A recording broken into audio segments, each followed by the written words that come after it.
Side people, rise and shine. Chop, chop.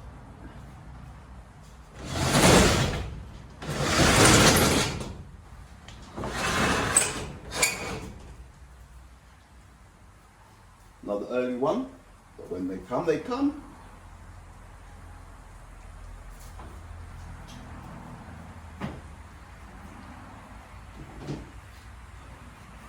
There's a massive disconnect.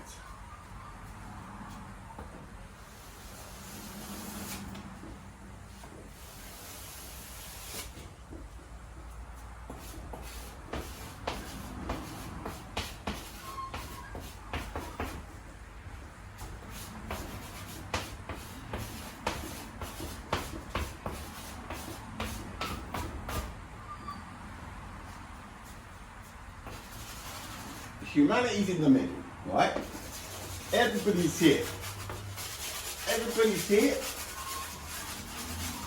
waiting to see what comes next. What's it going to be?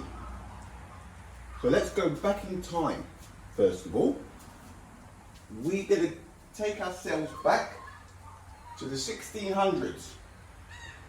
Claims of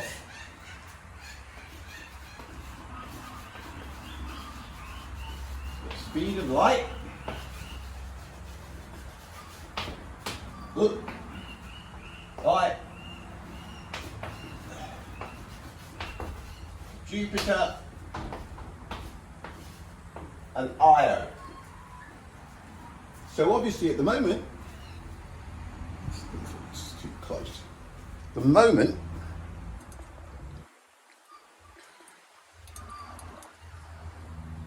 alright, so like that. Already breathing down my neck.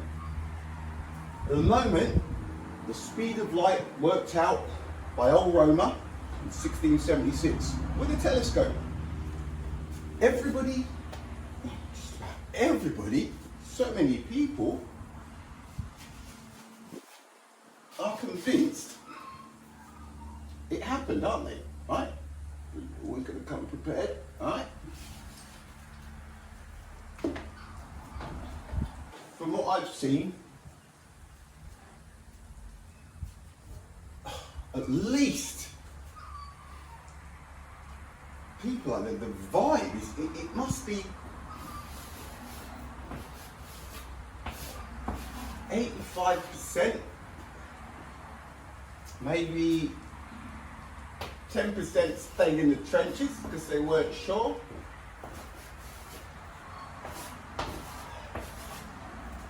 Another 5% see it for what it is and they go, there is no way somebody worked out the speed of light because of the time it took Io to come out from behind Jupiter.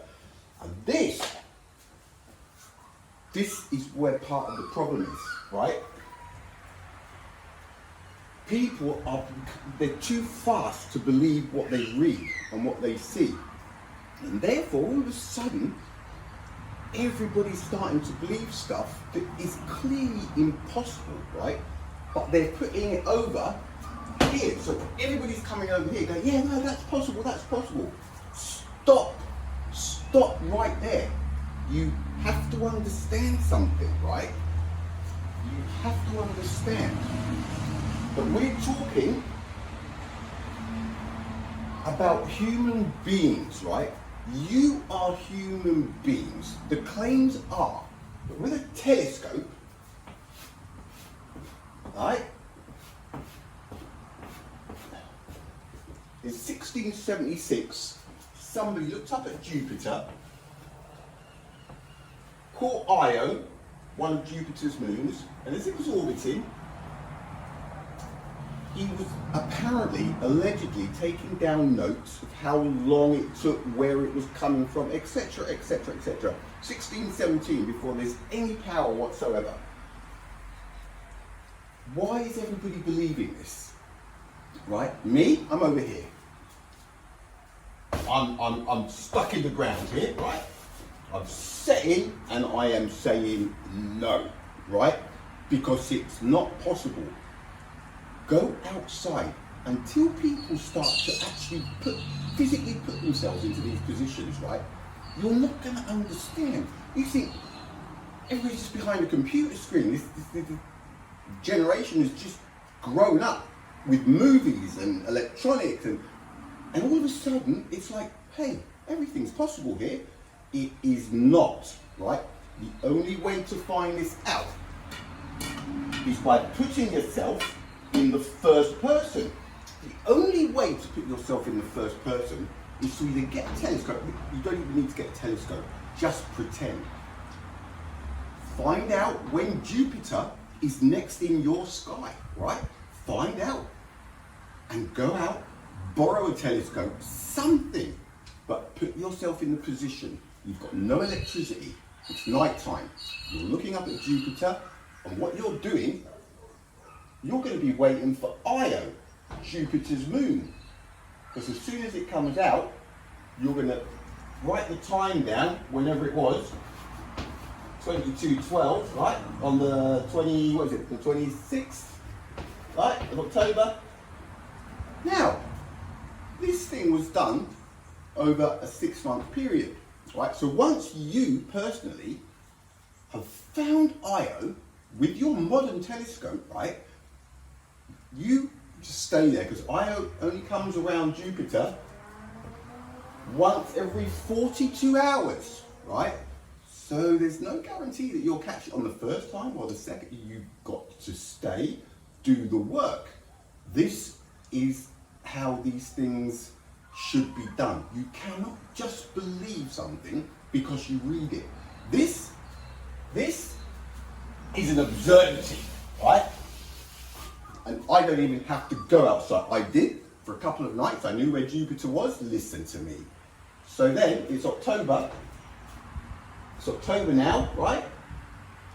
October, November, January, March, April. So in April next year, right, you have to go out there again, and at the exact time, right, because you need to be 6 months apart, so we're the furthest distance away, right, from where we were in the first viewing, and spot Jupiter again with your telescope.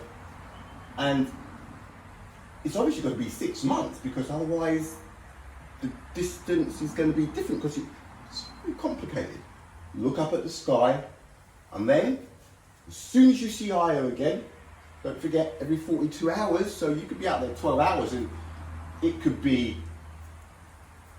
20 hours away still before it comes out, and then another day passes. So I think this is just going to be bang bang, like they make it sound. That is your job, right? Now, I'd be surprised if anybody makes it today. You look up at Jupiter, right? Put yourself in this guy's position. You've got no power, right? You've got no power. You can't go under the lights. You need to do this with some kind of lantern, right? So you can write down the time. And remember, forget all your electronics. You've got no phone. You've got nothing, right? You've got a paper, and you've got a pencil, right? And a telescope. You put yourself in this position, right? These people are only human, right? Start thinking, start putting yourself in the first person, because unless you do, you're just going to think everything is possible. This is clearly impossible, and you will not know that. All of you people that think it was a breeze, shit, did it, 6 months, boom, boom, sussed it out, worked out the time difference, and then, people, everyone is human. Everyone is human. You've got a brain, right? Go outside and do Jupiter, right? You've got to know. You've got to start being more critical in what you believe, right? A lot more critical, because it's getting to the stage now where everything is possible. I tell you what, it's not. There is a ton of things out there that are going on, and I know for a fact that are impossible, right? But everybody's believing it. And this is, I'm telling you a fact right here, right? Until people start to put themselves in the first person,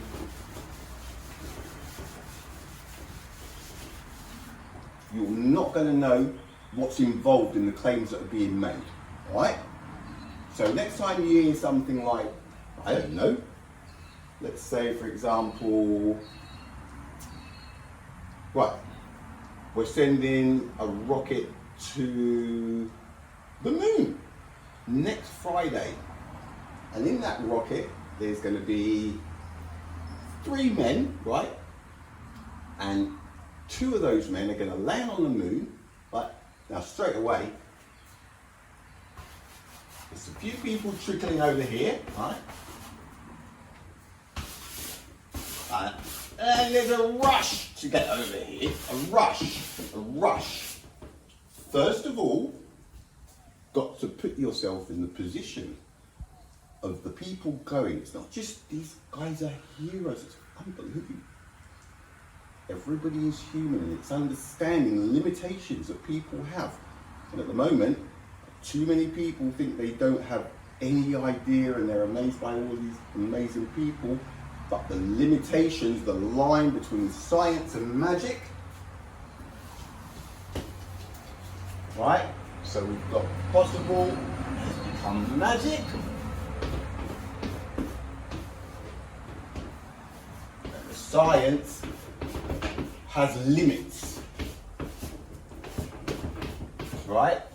People need to start focusing a little bit more on the claims that are being made by putting themselves in the positions of the people that are making these things, doing these things, inventing these things. Because there is a lot more over here than there is over here.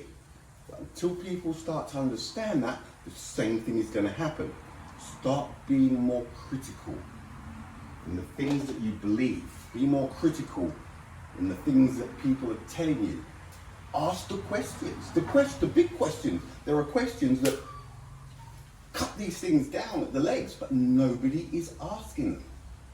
This is where a lot of the problem is. People are believing the impossible has become a walk in the park. Start thinking, put yourselves in the first person.